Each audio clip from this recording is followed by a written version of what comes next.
মাননীয় সহ সভাপতি অলোক রায় মহোদয় এবং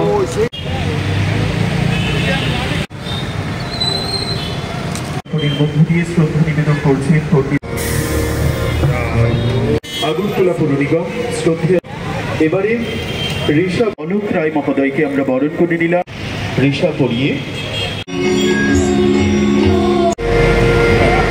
আজকে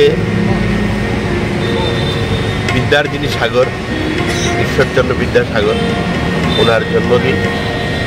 এই জন্মদিনে ওনাকে আমরা স্মরণ করছি। ওনার যে কর্মধারা, ওনার যে নীতি সমাজ পরিবর্তনের, সেই নীতি আজকে আমাদের সমাজে বিশেষভাবে প্রয়োজন। তার নীতি আদর্শ নিয়ে আমরা সমাজে চলব এবং সমাজ পরিবর্তনের জন্য এবং সামাজিকভাবে সুস্থভাবে বেঁচে থাকার জন্য সবাইকে ওনার নীতি অনুসরণ করার জন্য আমি